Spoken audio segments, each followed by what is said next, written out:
remember when I lost my mind. There was something so pleasant about that place. Even your emotions have an echo in so much space. And when you're out there without care, yeah, I was out of touch. But it wasn't because I didn't know enough. I just knew too much. Does that make me crazy? Does that make me crazy? Does that make me crazy? Possibly.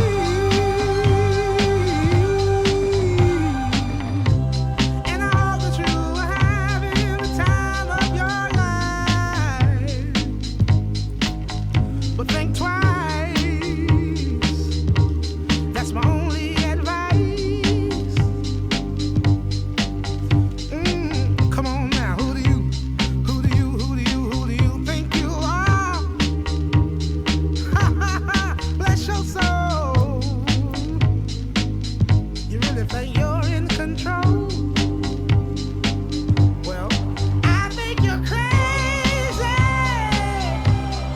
I think you're crazy. I think you're crazy. Just like me.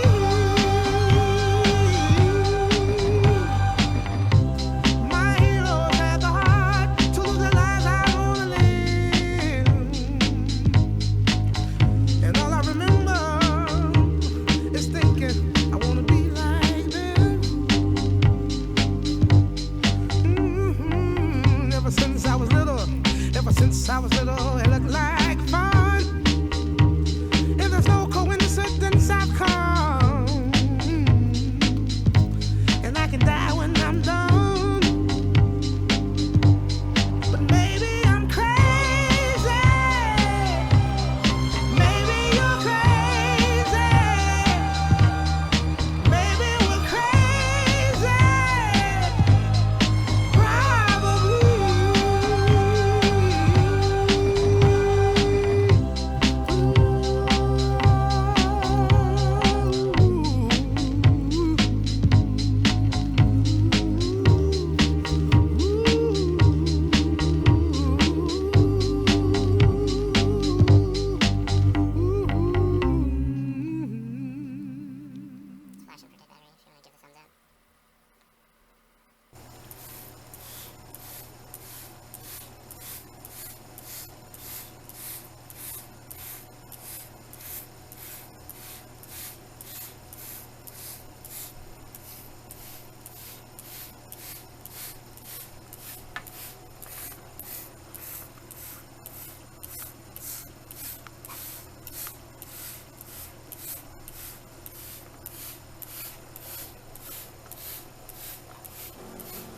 So how's everybody doing today? It is February 26th of 2021, and I wanted to show everybody what we were just doing.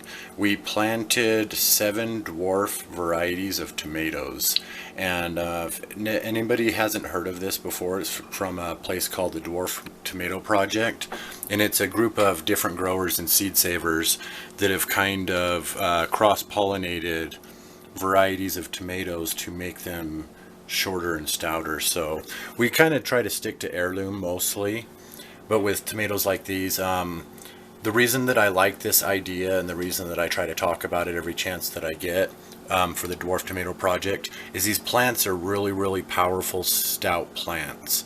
They're hybrids that have been bred out long enough that it's a stabilized variety. So once you cross-pollinate, say, a stout kind of tomato with a unique kind of tomato and create a new tomato, it has the qualities that you were looking for in both. You save the seeds from the best tomatoes on that, and then you continue to grow that one until you have an established variety, because you'll get a whole bunch of different variations the first several generations that come out. So these are ones that are considered established varieties. You can save seeds from them and get the same type of tomato plant from them.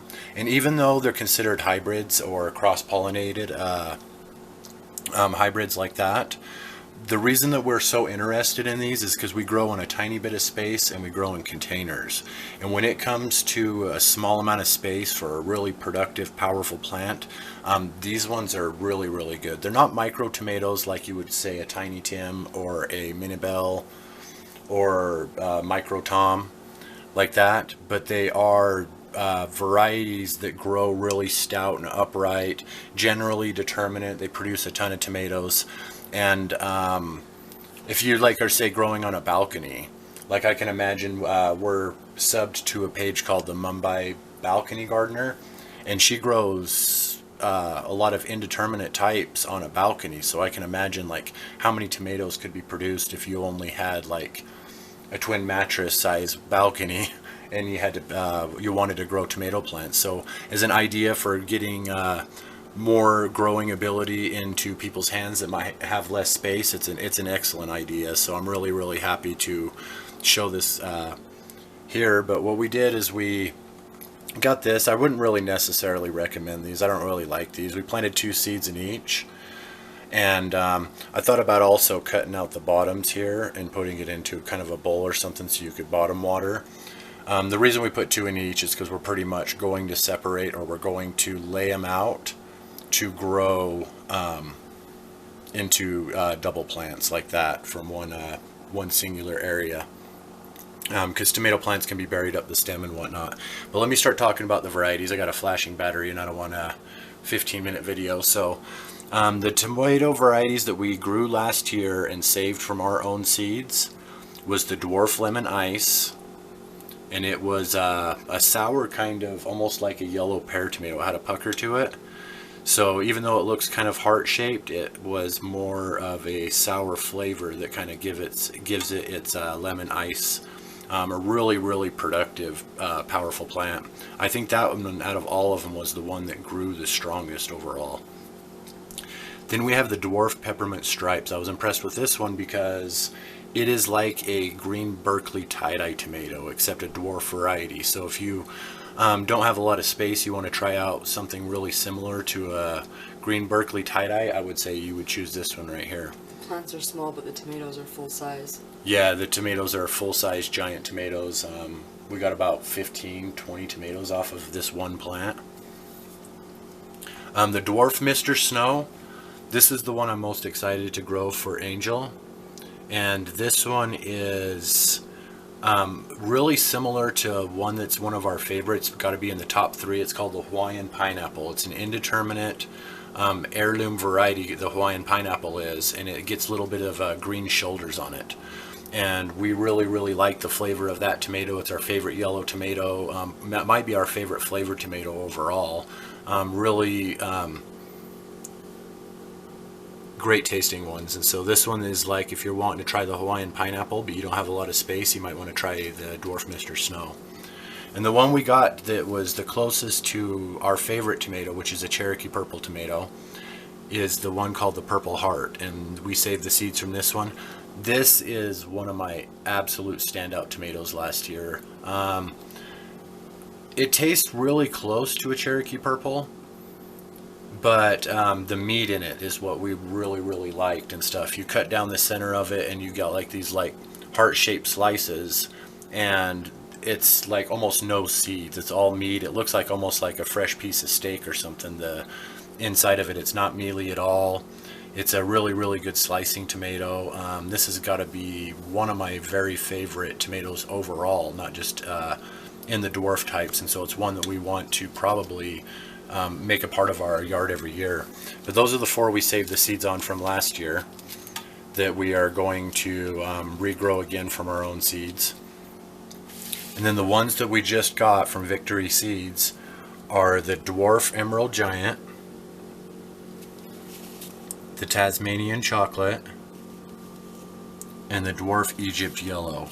This looked like a really good flavored yellow tomato, and it will almost be in somewhat of a competition with the Mr. Snow for the pale or yellow colored tomatoes that we like the flavor of. The Emerald Giant is a green tomato. It's almost in competition with the Peppermint Stripes, which is mostly green. If anybody's had a Berkeley tie-dye, it's green Berkeley tie-dye, it's really similar to this one.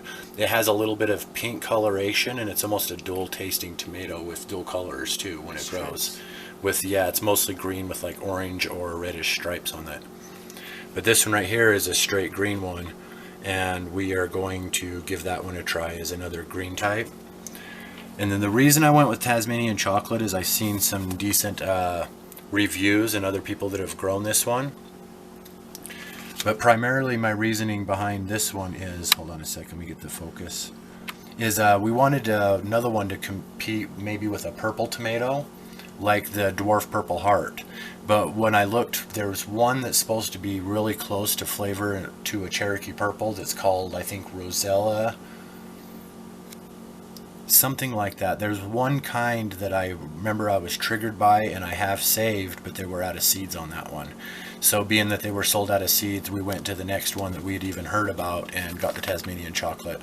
So I think this one won't be in a real competition with the Purple Heart, which is excellent dwarf style tomato, but it will be a fun little grow to check out. So the Tasmanian chocolate, Dwarf Egypt Yellow, Dwarf Emerald Giant, we got those seeds new, the Dwarf Purple Heart, the Dwarf Mr. Snow, the Dwarf Peppermint Stripes, and the Dwarf Lemon Ice. So that's the 7 dwarf tomatoes and our first major tomatoes as far as planting. We're going to do a tomato tray pretty soon, but don't want to waste too much of your time. Just kind of wanted to show you guys or tell you guys what we just did, and we'll catch you next time. Love ya. Keep growing. Thanks for watching.